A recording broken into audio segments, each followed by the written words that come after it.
My network is sort of very slow. My network is slow. I don't know what is happening. Hi. Hi. I don't know. I think the lights.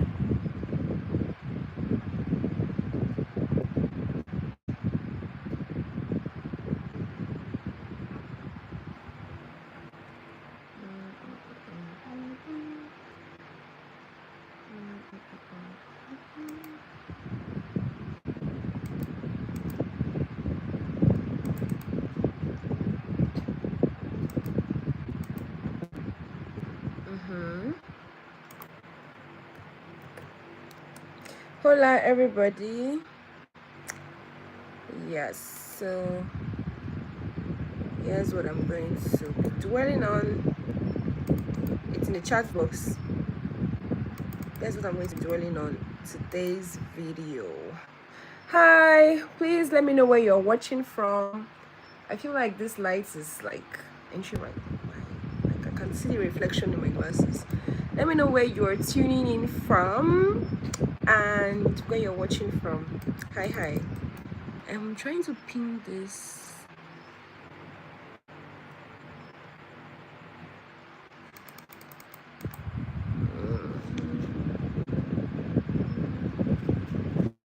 Okay. Hi, let me know where you're watching from, where you're tuning in from. My name is Ijoma. If you're tuning in for the first time, if you're just tuning for the first time, let me know. Let me know in the comment section.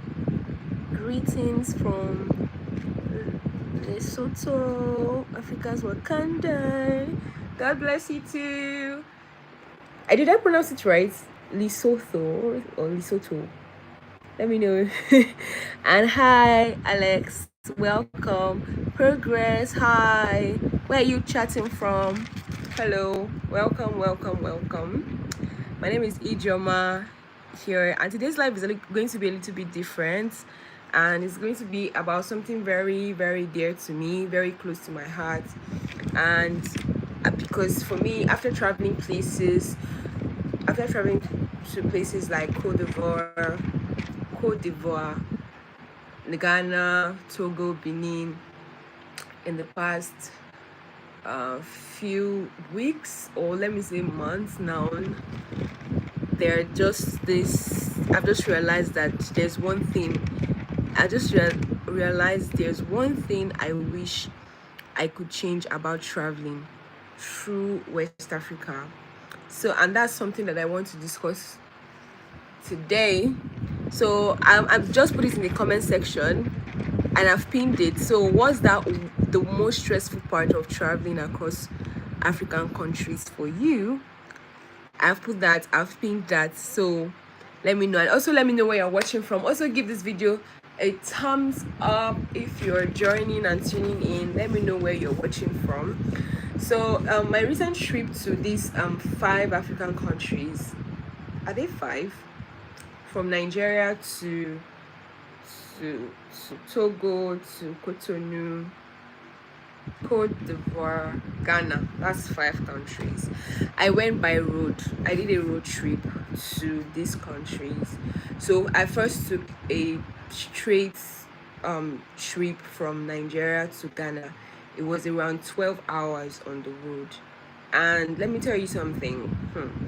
Before embarking on this journey, I was very scared because a lot of people have said a lot of things about how the road trips can be quite stressful, right? And they had to do with so many things, especially border issues, like getting to the border and just having too many protocols. Too many protocols at the border, and how stressful it can be, how sometimes your time is being wasted unnecessarily, and sometimes you are conditioned to do things and to bribe and everything. So all these things I had them in mind, and for a journey, for instance, from Nigeria to Ghana should take you on a normal day by road by like 12 hours. Some people have managed to do below that, but typically 12 hours from Nigeria to Ghana. In between Ghana and Nigeria, you have Togo and Benin and Cotonou, Benin. But to Ghana straight is 12 hours. But imagine that 12 hours, some people ending up spending 15, 17 hours, even 24 hours. Isn't that crazy? And all because of border wahala, border issues. So I'm going to detail my own personal experience, right? So before I embarked on the journey, because the first time I went to Ghana, Ghana being my first African country ever, I went by air, right? And of course, it was very quick. In an hour, we're already in Ghana. In an hour, we're already in Accra, Ghana, from Nigeria to Ghana. So, but this time around, I wanted to see more countries. And in between Ghana and Nigeria, you have to go and Benin. So I just thought to myself, how do I see more countries without spending more? So I said, okay, let me try road trip. And then I had somebody who had done it before. The person had done it just weeks before then. So I spoke to her and she told me, okay, like I should use this particular transportation company, right? So okay, yeah, Alex said yes, you did Lesotho. Okay, please. Yeah, okay, that's nice. I would love to visit Lesotho very soon. Anyway, so I I now try to use this company called ABC Transport. So it's like a bus company in Nigeria.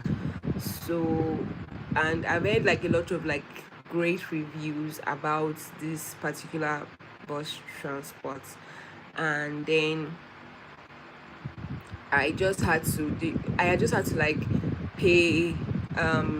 Everything was just very easy. So I embarked on the journey with them for the first time, taking my first ever road trip within Africa. So before now, I have actually embarked on other road trips, and I will tell you for a fact, traveling within Africa is hard.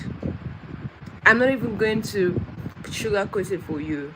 It's very difficult because I have tried traveling across to other countries outside of Africa, right? In for instance in Europe, and I'll tell you it's very smooth.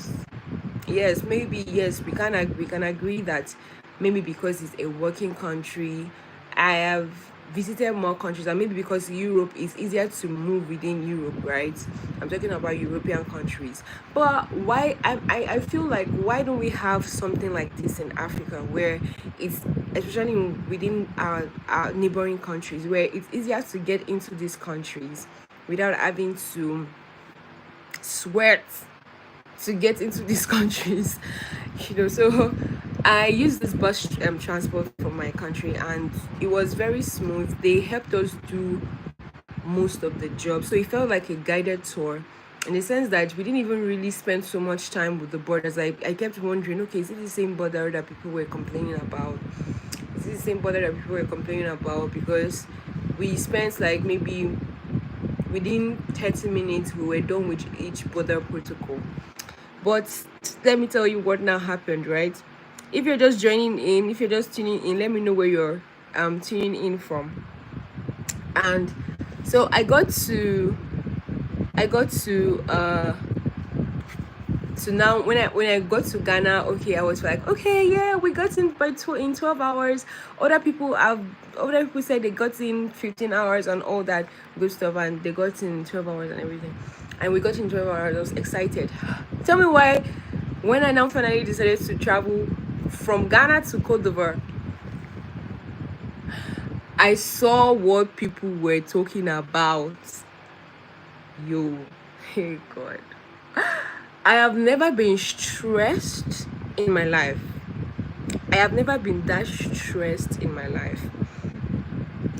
Hi, Wall Street and Buildings. Hello from London. Hello, how are you? How are you doing? How is work today?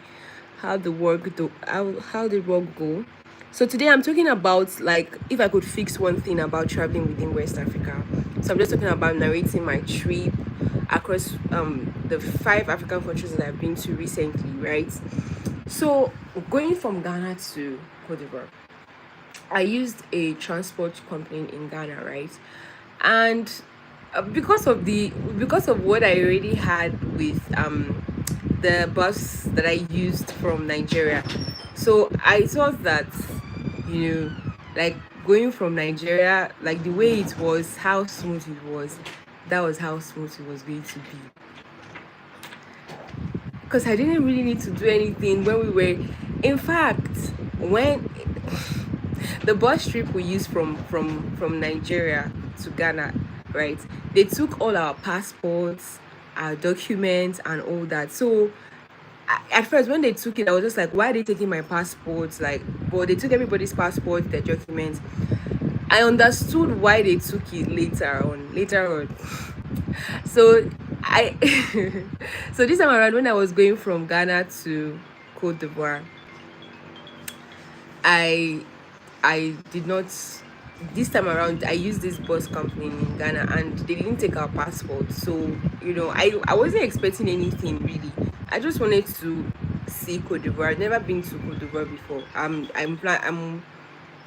I was looking at trying out other African countries. So when we got to the borders, right?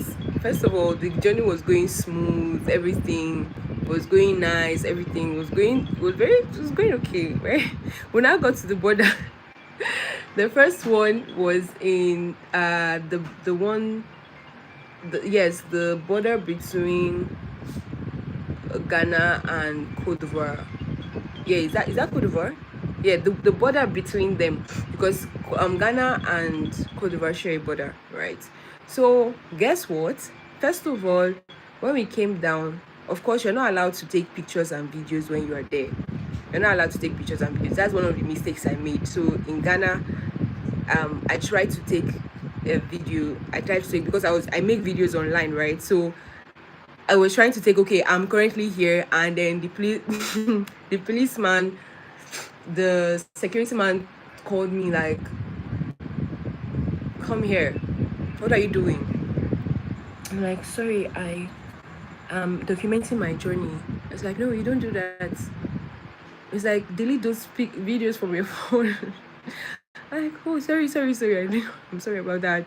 So I had to delete all the footages. The one I took there on my phone, it allowed me go, because it almost felt like, am I gonna get arrested for this? Because I didn't know about, like, this was tampering their whatever. I'm not sure why you're not supposed to, for security purpose, but I'm wondering, like, what security? Because I was just like, oh, I'm currently here at this border and everything. So anyway, at the border, you have to change some money, and so many people are going to come to you, come and change money with us, come and change money.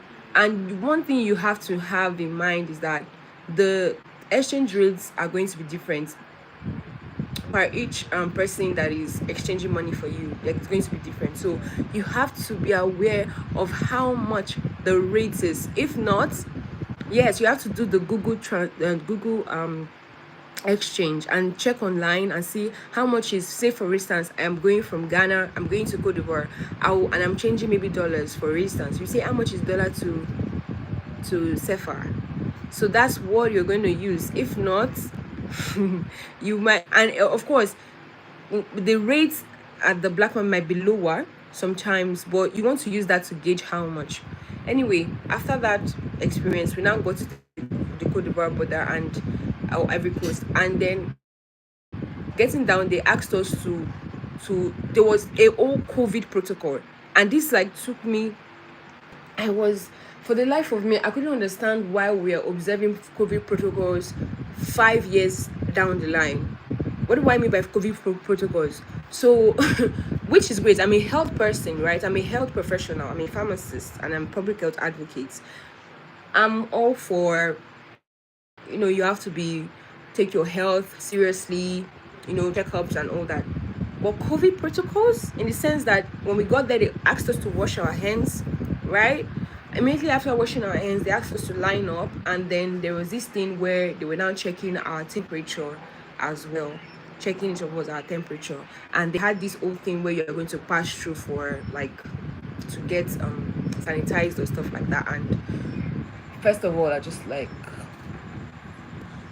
that whole experience going through that made me feel like an outsider. I don't know. It made me feel foreign, even if the people checking me, the people checking us were the same skin tone, skin color like us. It made me feel weird. Like I felt, it made me feel like an outcast. I don't know if you get what I mean. Like it made me feel like, oh, these people, outcasts, they're coming in. So you need to, I don't know the word for it. Like I don't know if you get what I'm saying. So now after that we get in and then they started like asking us for money. Yes, they started asking us for money, and they were asking us for that if you had not like entered into Cote d'Ivoire before, as in like if that was your first time coming into Cote d'Ivoire, you're going to be paying 10,000 CFA. I know that there's some new people. I'm like, how much is 10,000 CFA? In naira, that's like about 25,000 naira. In dollars, wait, let me see. CFA to dollars.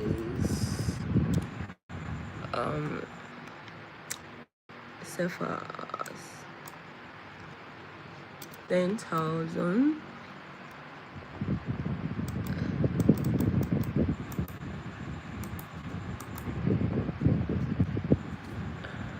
So that's about $17-18, right? You're supposed to pay about $18 for to stamp your passport. And in my head, I was wondering, like, I'm not supposed to pay for this, because I didn't remember paying when I was coming from Nigeria. I didn't pay anything from Nigeria. I entered into Togo, Benin. I didn't pay anything. Or maybe, I don't know if it's something that I didn't know that it was being paid for, because maybe the driver handled our passports and everything. So we were not asked for money. And this was my first time entering into Togo, Benin, and Ghana by road for the first time. So I was just surprised because I didn't want to pay it. They're like, why am I paying to, like, this is visa free for me. Like, why am I paying for stamp? And they're like, oh, because it's a new part, like it's because it's your first time coming in, so your passport is like untouched. So for you to get the stamp, you pay 10,000 CFA. And everybody kept saying, everybody's doing it. Everybody in the bus is like, yeah, we have all paid. We have all been here before. So we paid the first time. That even some of them were even saying that the last time they came, it was 5,000 CFA franc. And like right now, at the time I was paying, it was 10,000. So I was so confused because everybody had paid in the bus, and I didn't want to be like the only one like left, because I don't even know my whereabouts. Like, okay, if I am being put aside and being like, questioned and everything, and the bus leaves, because the bus was not even wasting time, like it was just moving, and I'm just like, what if I'm left behind? What am I going to do, right? So I had to now, even because at that time I had to even withdraw some money and pay them this 10,000 for a passport. But I remembered that the first time I came into Ghana and I went by air, I didn't pay any money. I just booked my trip from Lagos to Ghana. I got to Ghana, they checked my passport, they asked me how long I was going to be in Ghana. I told them, and that was it. And I left. And tell me why I'm traveling to this next West African country, and because I'm going by road, they're asking me to pay 10,000. For what? And I now discovered later that other people who didn't go with their passports didn't pay. So what I was paying for was for the stamp. I was paying for the stamp. Then it now took me back to a time when I was watching a video by this Pan-African creator, Wodemaya, right? I know some of you know, I don't know if you know who Wodemaya is. And I know that he had a huge fight in one border, like I think the Togo border. And it was later that it sunk. Like I remembered that he was fighting and he was telling them that he wouldn't pay any money. But I didn't understand until that event happened to me that it was for that same cause he was fighting for. And in that moment, it really made me sad, because why are you why are you doing things that are not right? Why are you forcefully collecting money from people, and we're not supposed to pay this money? And secondly, it also taught me how somebody, like, later on, like last month, I was watching a particular West African creator, travel creator as well, on Instagram, and the person was talking about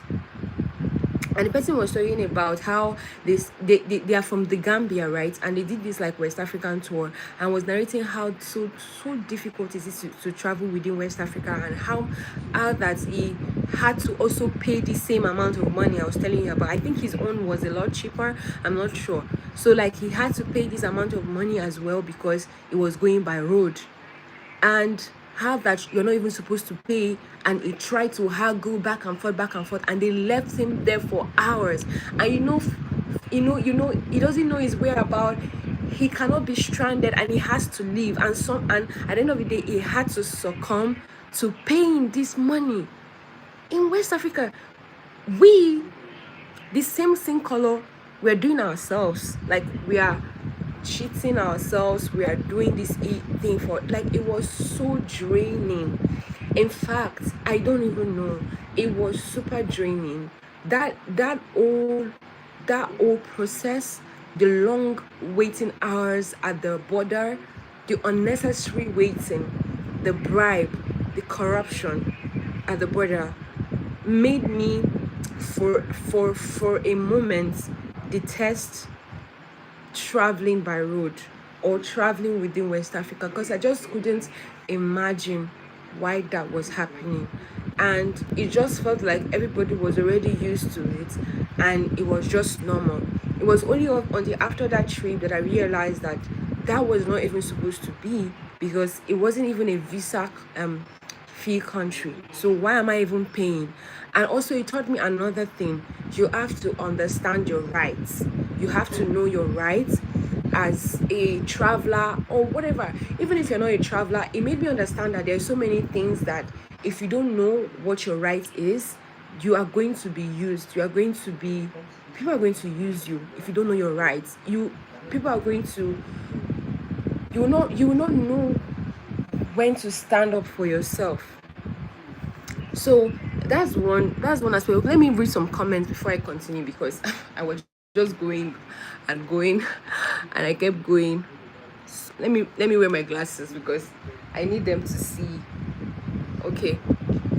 So you said, oh, what Street and Beauty says, the work was crazy, too many patients. Are you serious? Oh, I can imagine. I hope you get enough rest. Hi Rachel, you're a nice guy, I feel you. Thank you. Julia, hi everyone. Hi. COVID protocols in 2025, that's crazy. I am telling you. Like, for a moment, I'm just like, wait a minute. When I got into that place, I thought for a moment we were trapped in 2020. Because what is this for COVID protocols, and what for? And I just kept looking at the people who were attending to us, who were putting the soaps in our hands. So they had this soap. They were like, bring out your hand. They will bring it. They will put the soap on your hands. You go wash it. There was somebody else who wash your hands for you. Then you now pass through.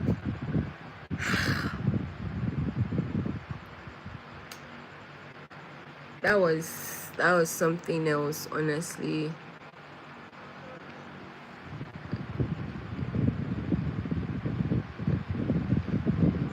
That Zay Williams, the boss, definitely Nigeria.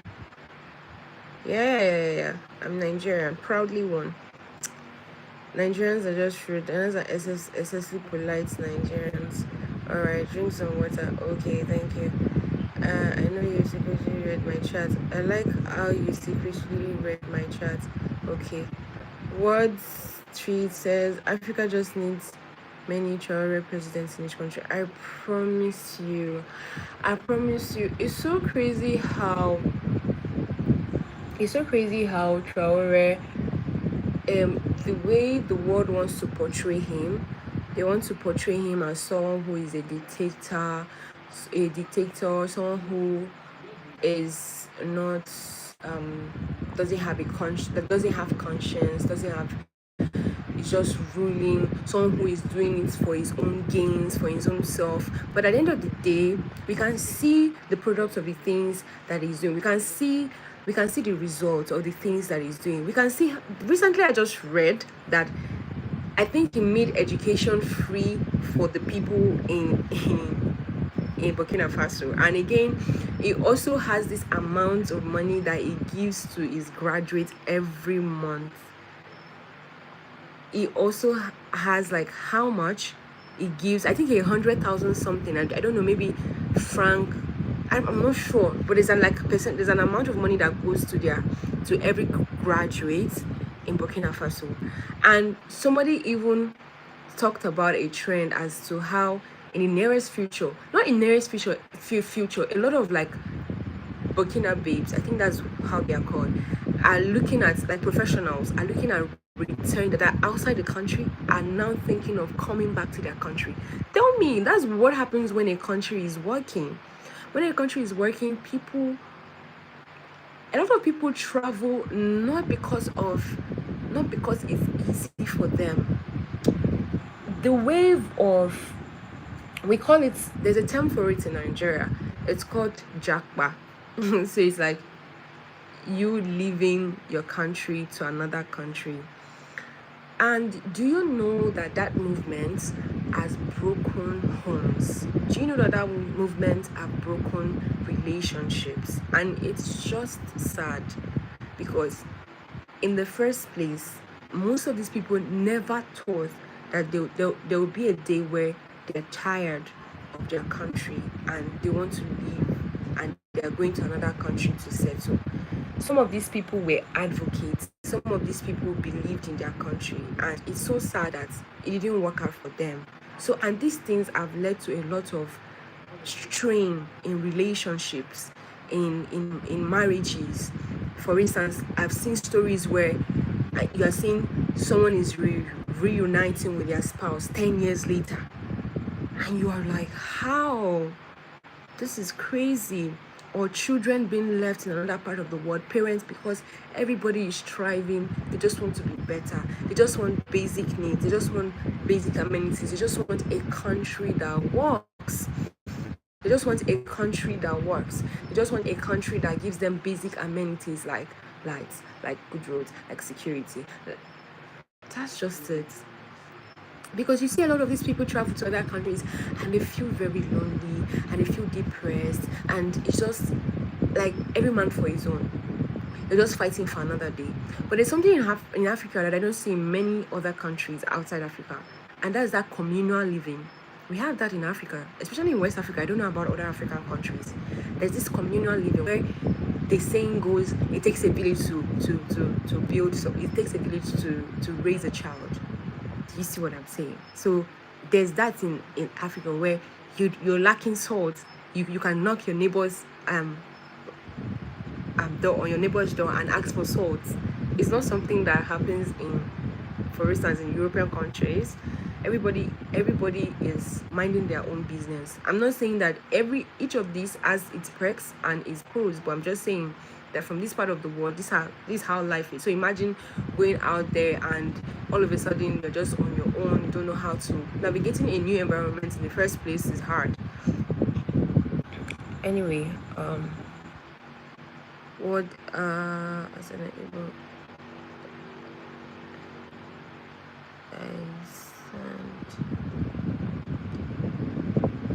he cares about his people. He improves his country in 2 years, something that many haven't done in decades. It's simple as that.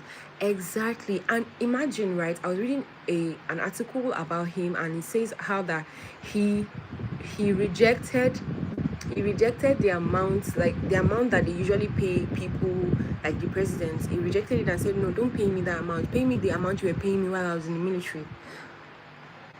Wow. Can you see the heart of this person? You can see that his heart is towards his people. and it's just amazing and fantastic. And I fear for him actually, because of in the last 2 years he has had like 2 years, right? He has had about 18 assassination attempts. And if you're just joining, we're talking about Ibrahim Traore, right? The amazing work he's doing and just how impactful his life is, just by him coming into power has been for his people. And it's just even giving a good name to Africa. And by the way, it's making people outside the country, Africans in diaspora, thinking about coming back to Africa. It's doing a lot for Africa, really. So we do have that in Greece. We're not oh really? Okay, that's awesome. That's awesome. So I lived in Ukraine, right? And for about 6 years. And the thing is, like, one thing about Ukrainians that I found it hard to I found it hard to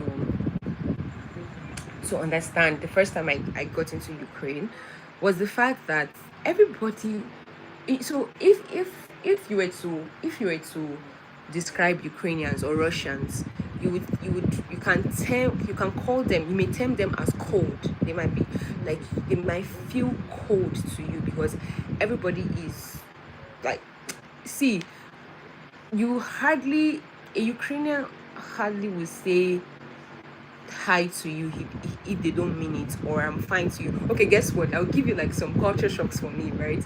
For instance, like if a Ukrainian is on the phone, imagine like if you're from, maybe I don't know how you receive phone calls, like, but if I receive a phone call and the first thing I'm saying is hello, hi, how are you, or something like that. Or in my country, like if you're using pidgin, you say alpha, like how are you. But in Ukraine, in Ukraine, I was so shocked the first time if they pick a phone call, the first thing they're saying is shoteke. And shoteke means what happened? Like, why are you calling me? So, but that's how they relate. But to me, it's weird. Like, why? I mean, you should calm down. You should at least ask, like, maybe private, like, hi, before you ask, but like, shoteke, like, what happened? That was very weird to me. Then another time, I was in this cafe, and I was working. Then I saw one of my teachers, and I happened to greet her. And I was like, "Hi, hello, good afternoon. How are you?" You know, usually when you say "How are you," you're not really expecting the person to tell you like how they are most of the time, because you're just saying "How are you?" Like, "How are you?" "I'm fine. I'm good. I'm great. I'm awesome." Tell me why she begins to tell me her life details. I was I was I was flabbergasted. Like she says to tell me, I said, "How are you?" And she starts to tell me, "Oh, my arm, oh, my home, I fell down on my way. I fell on my way coming. I had a bruise. I'm just like, yeah, I'm so sorry. And I am not that I was just like taken aback, like I was sorry for her, like I felt bad, like, oh, I'm so sorry, but I wasn't expecting that, because that's not what we usually do not expect. We just say how are you, and it's just how the cultural differences. And again, another thing is, if something happens, like something bad happens, especially in a place like Ukraine, let's say there's something happens and you need help, I'm sorry, you may not get the help. Like, we will see people watching from afar, and you're like, please help. They will watch from afar. So people are going to look, and they're going to just walk past. Like, they'll just be going on their way, minding their own business, and something is happening. But that cannot even happen in Africa. Like, especially in this part of West Africa. I'm not sure about other parts of Africa. Like, if something happens, like maybe someone is being harassed, or something is being happening, other people are going to gather, like, what's going on, what's happening. In Ukraine, I didn't see that. People were just going to walk past. There's nothing you're gonna do. You're shouting for help. Everybody's just doing their own thing. is super. That's just like the cultural differences, so that's that about that. I don't know if you have any of these experiences. Adeoshu Adebayo, hello, how are you doing? So one of my one of the things I wish that can be changed about traveling in West Africa would really be the border control, the immigration processes. I believe that it can be a lot smoother. I believe it can be a lot better, and I believe that we don't have to waste unnecessary time there. And I also believe that there shouldn't be any reason for bribery and just inconsistent policies that are being put in place there. Long queues, enough of that. Long queues, inconsistent things, enough of that. Another real struggle for me traveling within West Africa would be language barriers.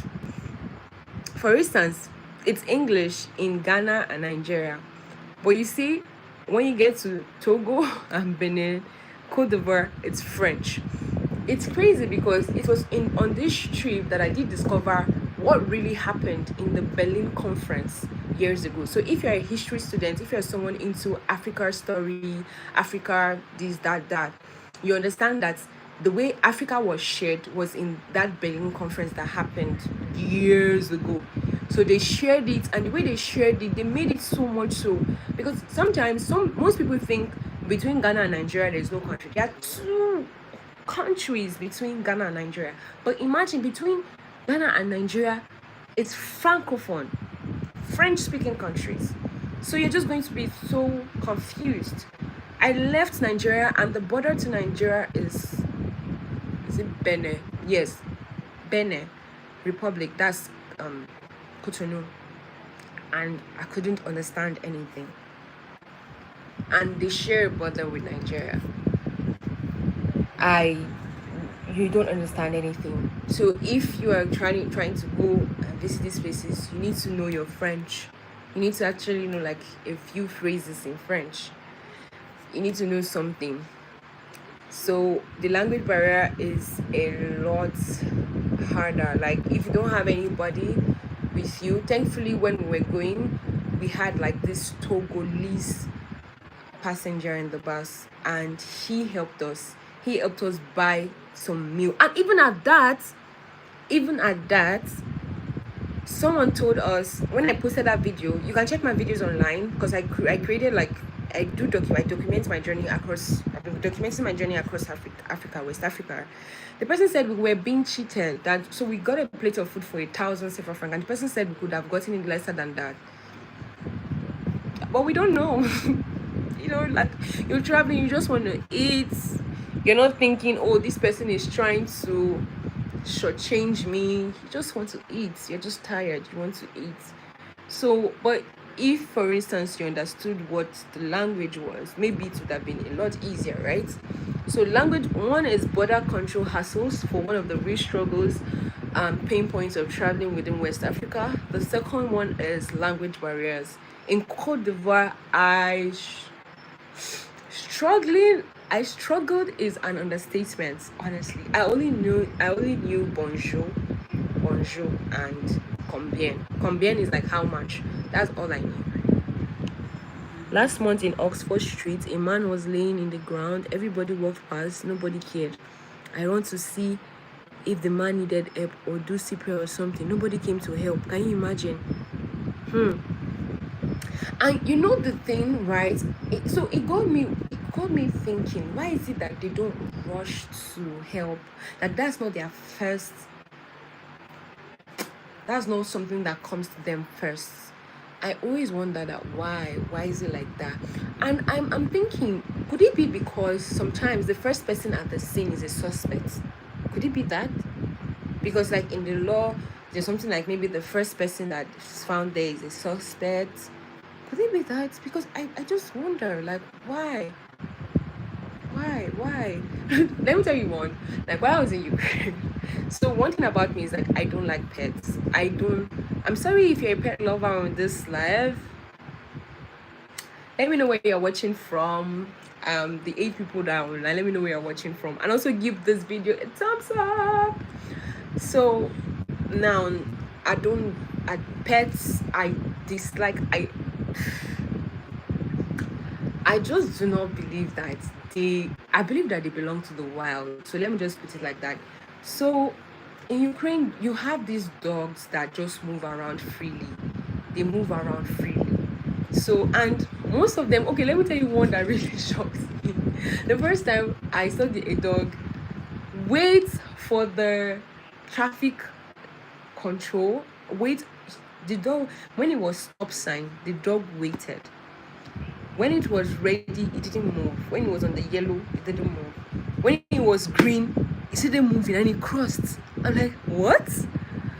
I know that some dogs can be that intelligent, but I've never seen that before. Like, how intelligent can a dog be? But that's by the way. So anytime I see them, I would run.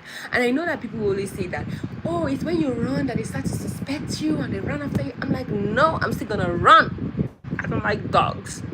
I don't like dogs. I don't like cats. I don't like them. I can't stand them. Right?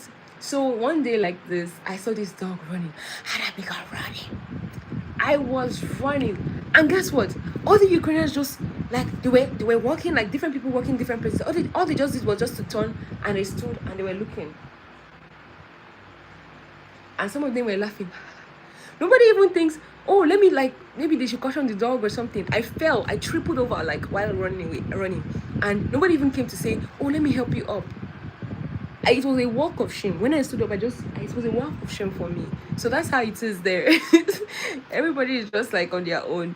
It's really, really bad. So that's why I always tell my husband that Africa needs to have one language. Africa needs to be united. Forget the French, forget the English. You guys need to focus on yourselves. For real now. For real, for real. I keep wondering, like, if we have to pick a language, what would it then be? It's a long way to go, really. Africa in its own, first of all, we must first reunite within ourselves, because I see a lot of things that happen between African nations. Like, you see another African country fighting another African country, and you're telling them, like, this is not the issue. There's a bigger issue that awaits. So there are things that are bigger than what we're doing right now, and all you're just caring about is fighting someone else that is your same skin color. It doesn't make sense to me. Like, we can have bands once in a while, but it shouldn't be that deep. It shouldn't be that deep. And it's so sad when you see another African country fighting another African, and like the hate runs deep, and it's like, it doesn't make sense, because we have greater goals, we have things to fight. We need to reunite. We need to know that we are not our own enemies. We need to realize in time who the real enemy is and come together and fight against that. As it's just really sad. So another real struggle for me would be transport infrastructure, and like when you're trying to go on these road trips, you encounter things like potholes,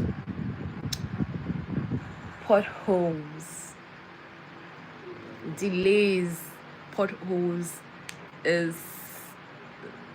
potholes. Oh my god.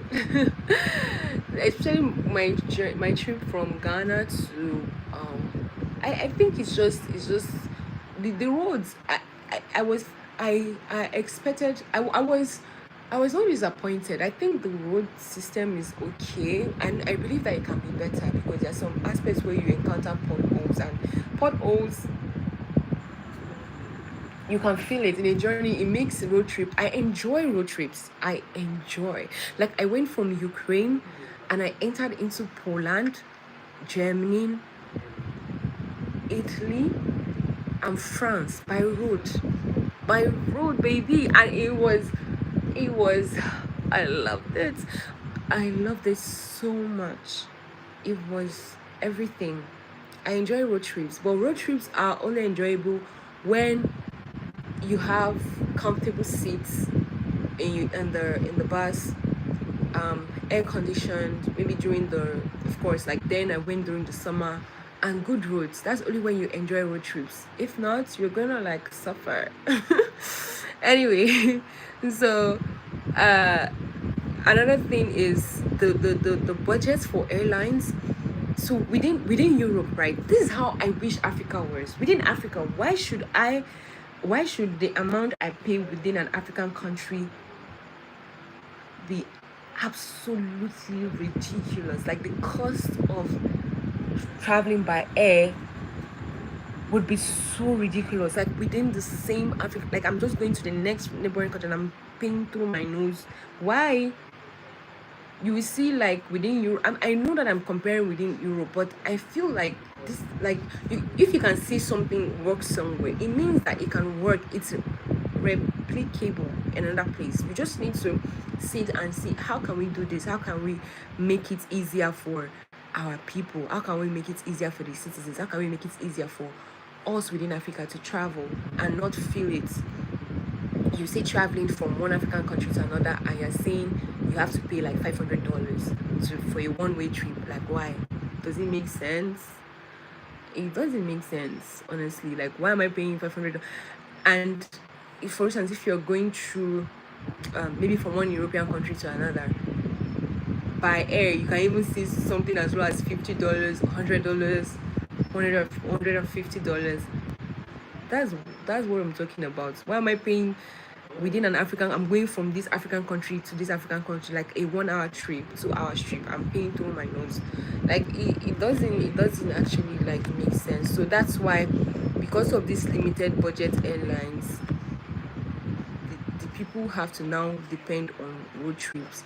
There's a lady right now that I'm following on Instagram, and she's doing a trip within West Africa. So she's going to Senegal. So she's doing it within West Africa, and she's been like, oh my god, that this trip has really stressed her, and that she would never wish anyone to travel by road.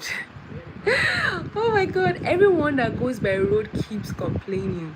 I mean, but they are limited budget airlines, so what do you want people to do? Especially when you have not gotten to that stage where, for instance, if you create on YouTube, you have not gotten to that place where YouTube can pay your bills conveniently. Like you don't have to take in your like some other money from other places. Like YouTube itself can pay you if you've not gotten there, or like maybe the social media platform can pay you, or you have like people who sponsor or have brand deals that you work with. It's very, very high. Also, what about people that just travel and they just want to see the world?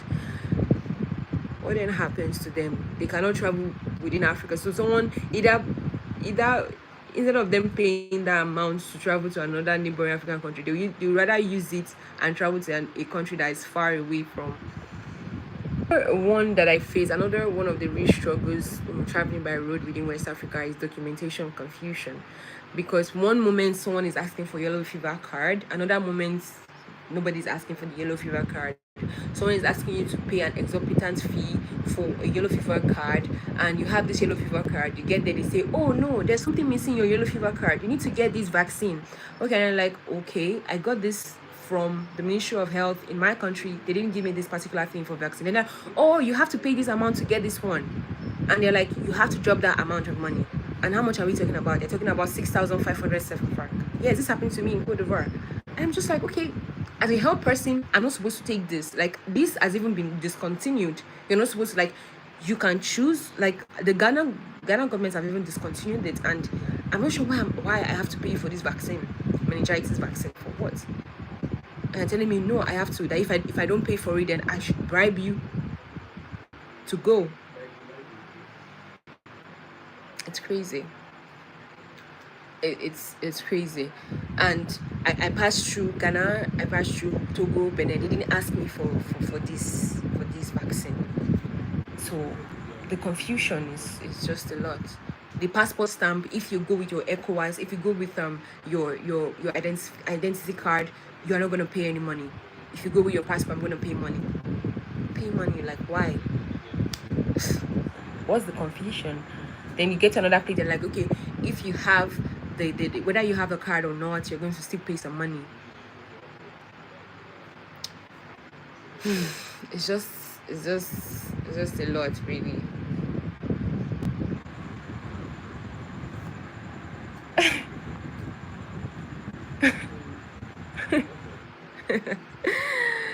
Oh god. Ijoma looks like Ijoma. Yeah, of course, I look like Ijoma. I don't know what that means, but yeah, exactly. Yeah, it's a great feeling, smooth. Exactly. You need to dash them, girl. That's it. Yeah, if you say that we should dash you money, That's different. Like, just say that, please dash me money. Don't now use it in the name of, okay, some documentations, so you need to pay some money for this documentation. Whereas there's no, we're not supposed to pay for that. And then because you're an officer, you ride on that power, and you're like, you're not going anywhere.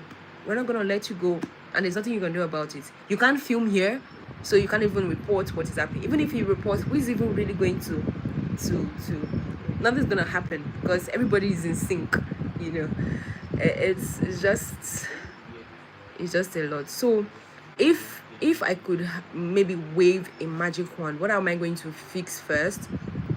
One thing I'm going to fix would be the border policy reform. Yes. And one thing I'm going to fix will be the border policy reform, because I believe that traveling within Africa should be a lot easier than it is now. I should be able to travel within Africa, and I'm not worried about border control, immigration, wahala. I shouldn't think about that. I shouldn't be worried that, oh, I'm going to face this, the long queues. When will I get to my destination? What if I'm being held for like hours? Oh, guess what happened? Guess what? I have a story. I have never shared this before. When I got to Ghana, I'm very sorry. And let me tell you this is not to shade anybody. Like, everything happens in different countries, even my country, everything. We're going to talk about it. When we got to the border, they were searching our luggages. Of course, it's good, because you don't know, you want to be sure that nobody is bringing contraband into your country. Very important. But tell me why. There is a young lady who came in for a trade fair. She was supposed to come and sell like some outfits. Like, there's a trade fair. She even showed me, like, it's happening in Ghana. It was happening in Ghana at the time. So she brought like some outfit that she was going to sell there. She's a young person trying to, like, hustle and all that.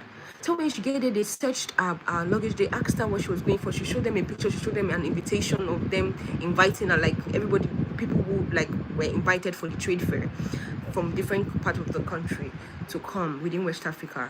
Tell me, this woman, when she was done searching, she asked this lady, she didn't ask her, I think she asked her to pay or something, like, for having that amount of luggage, because she had like this big bag that she was carrying. Tell me why she took 2 outfits from the outfit this lady was going to cancel in Ghana. She took 2 out of it. Like, she took it as her own. Like, she didn't pay for this thing. She just took it with her and allowed her to go. I could see the brokenness in the girl, because you know how somebody struggles to earn a living, and you're trying to do the right things. And imagine, if she could afford it, she would have gone by air. You know what I'm saying? But she because she couldn't afford the luggage, the fee, because when you pay for that amount of luggage on air, how much are you gonna sell? How much will you get from that? She took 2 outfits, and each of those outfits cost so much. According to her, like, she would have earned something, but 2 good outfits. According to her, I don't know if I can say how much like one outfit cost. Like, so one outfit was, according to her, I think it was around 100,000 for one outfit. So imagine 100 or 150,000. 2, no kobo dropped. She took it as her own. She didn't even ask her. She just took it. She took what she liked. She went through the clothes and took 2 and put it and took it and closed it in and gave her. And this one, elderly person, a woman, someone that was old enough to birth this person.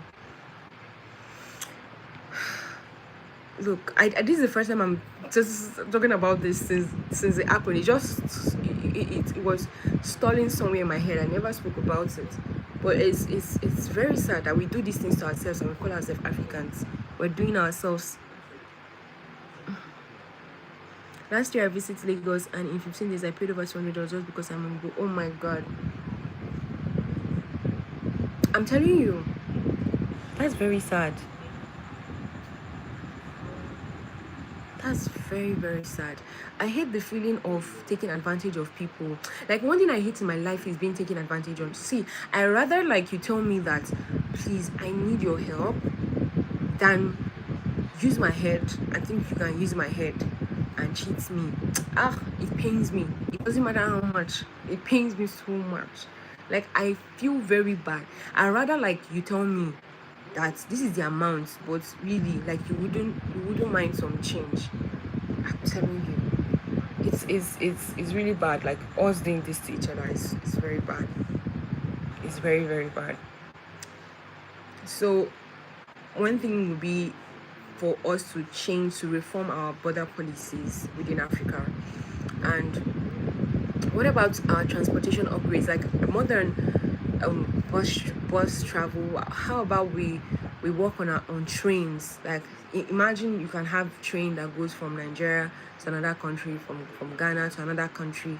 That would actually make traveling easier for people. They shouldn't have to pay through their nose because they want to travel. We should have other transportation means and make it easier for Africans to travel to other African countries, and not see it as a luxury to travel. Travel shouldn't feel like a luxury. If you want to travel cheap, you want to travel budget friendly, there should be that opportunity for you to travel.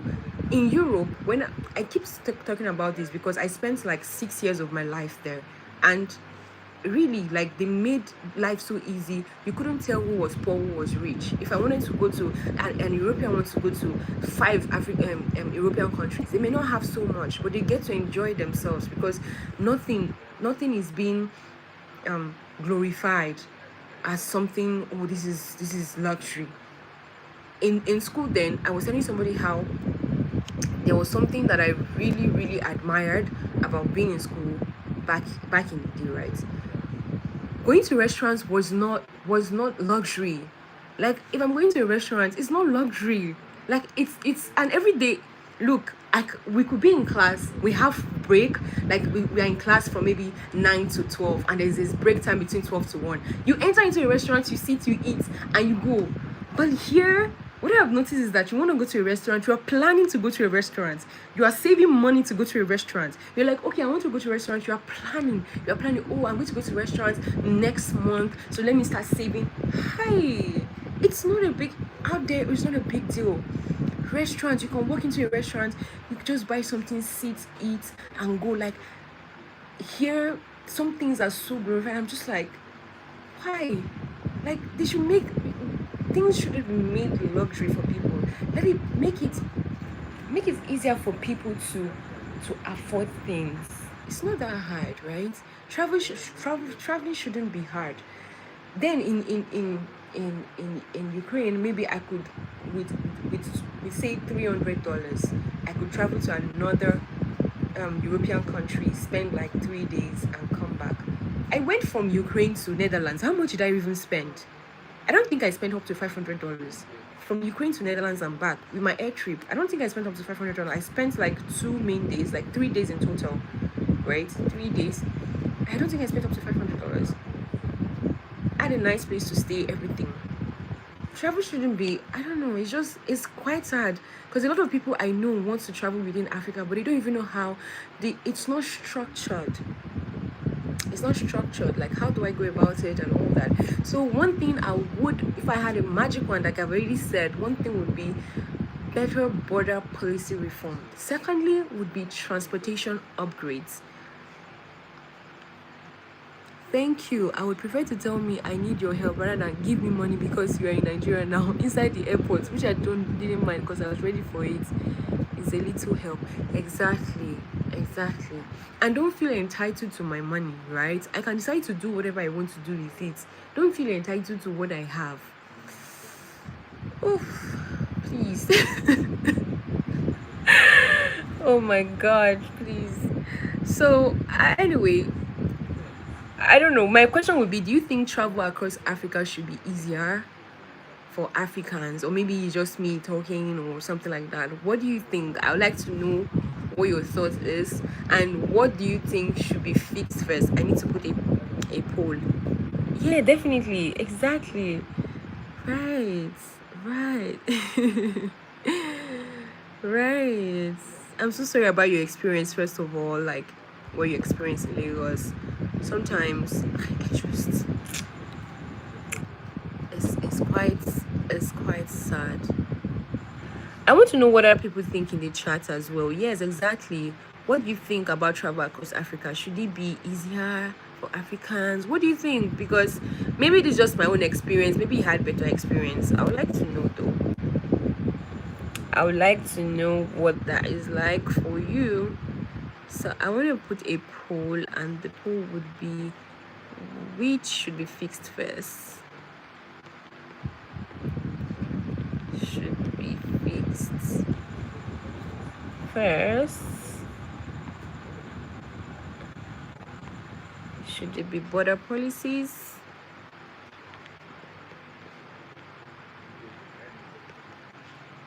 Should it be transport systems?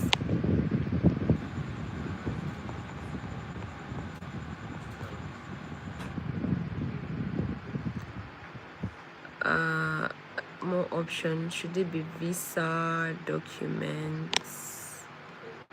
What should be fixed first? Or language barrier?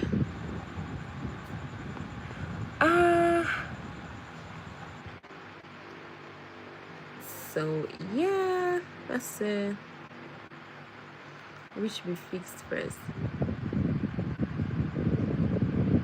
Yes, they've already put something. This is a very good question, honestly. It's something that is encouraging, that they've already started, but I can't wait to see it in a full form. The African Free Trade Zone. I can't wait for them to.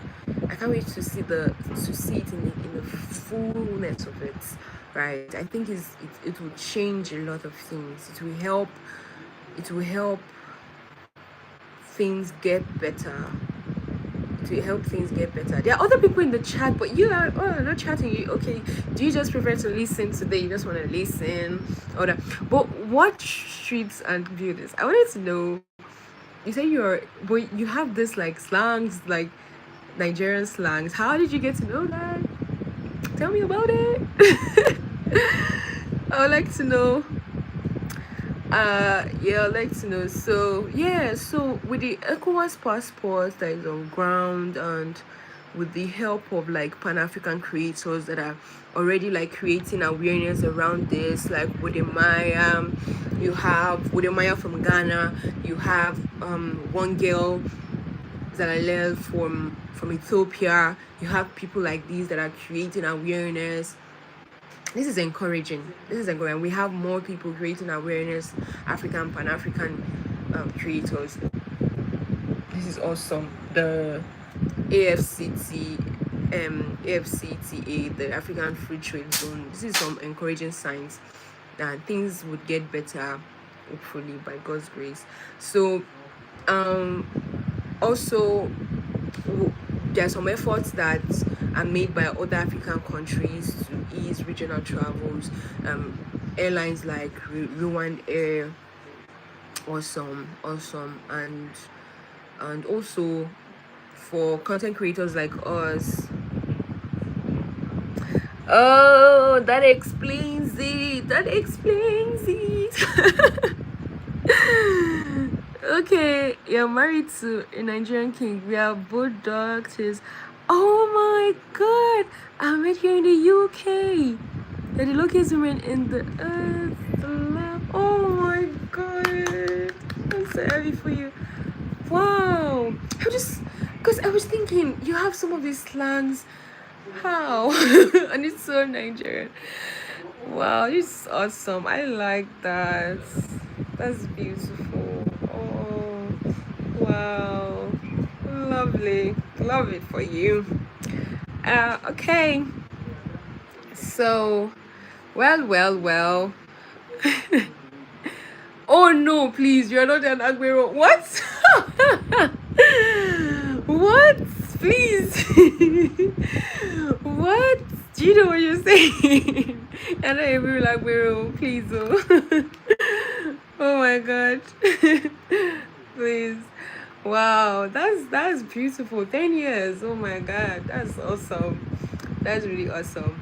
So, others in the chat, where are you chatting from? I'm about to end this live actually, and it's actually been a very um hard conversation to have about travel. Travel in Africa can be tough, but it's beautiful and it's worth it. Honestly, I still would like to visit more countries, and imagine what it could be with just a few of these changes that we mentioned. So yeah, so make sure to like, share, comments, and you can also follow my other videos. No, I actually enjoyed chatting with you. Thank you for making this live a little lively for us. Thank you so much. I do not take it for granted. Thank you. So you actually made it more entertaining. So thank you.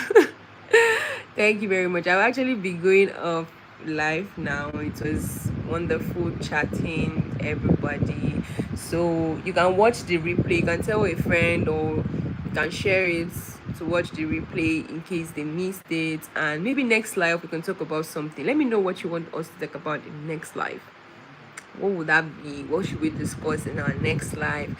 You can subscribe to my channel for more Africa focused travel plus lifestyle content. You can subscribe to my channel. If you want to see my trips across the African countries I mentioned, you can also check out my channel. You can subscribe, and also you want to put on the notification bell so that you don't miss whenever I post the content or go live like this. So it's been lovely chatting with you all. Thank you, and until next time. Bye. I have to go now. I have to go work and do some stuff. So thank you for tuning in. All right. Bye, everyone.